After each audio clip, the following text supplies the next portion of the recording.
નમસ્કાર.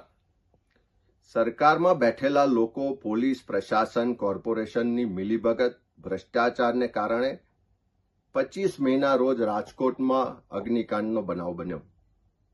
સરકારની ગુનાહિત બેદરકારીને કારણે, ભ્રષ્ટાચારને કારણે 12 જેટલા માસૂમ બાળકોને 30 કરતા વધારે લોકોના જીવ ગયા. આજે 1 મહિનાનો સમય થવા આવ્યો છે.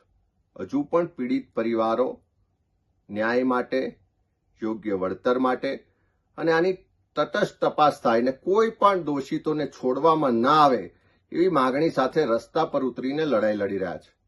કોંગ્રેસના કાર્યકરો પણ પહેલે દિવસથી આ પીડિત પરિવારોની લડાઈમાં એમની સાથે છે. ત્યારે આવતીકાલે 25 જૂનના રોજ કોંગ્રેસ પક્ષ દ્વારા રાજકોટ બંધનું એલાન આપવામાં આવ્યું છે.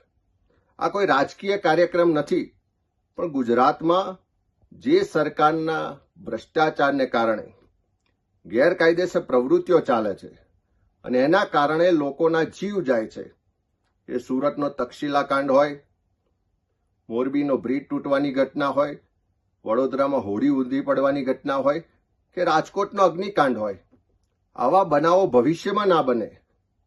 ગેરકાયદેસર પ્રવૃત્તિઓ પર રોક આવે, ભ્રષ્ટાચાર બંધ થાય અને એટલા જ માટે ન્યાયિક તપાસ યોગ્ય થાય ને નેતા હોય કે મોટો અધિકારી હોય જેલમાં જાય એવી માંગને સમર્થન કરવા માટે આ બંધનું એલાન છે.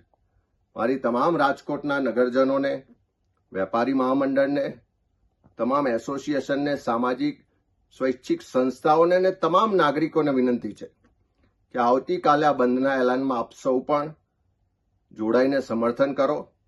ભવિષ્યમાં ગુજરાતમાં કોઈના પણ પરિવારનો કોઈ પણ વ્યક્તિને જીવ ગુમાવવો ના પડે એટલા માટે આ બંધને આપણે સમર્થન કરીએ, સફળ બનાવીએ અને આખા ગુજરાતમાંથી તમામ ગુજરાતીઓને વિનંતી કરું છું, કોંગ્રેસના કાર્યકરોને પણ વિનંતી કરું છું કે આપ સૌ પણ આવતીકાલે રાજકોટ પહોંચો અને આ બંધના એલાનને આપણે સફળ બનાવીએ અને સરકારની આંખ ઉગાડવા માટે આ બંધને સફળ બનાવવું જરૂરી છે.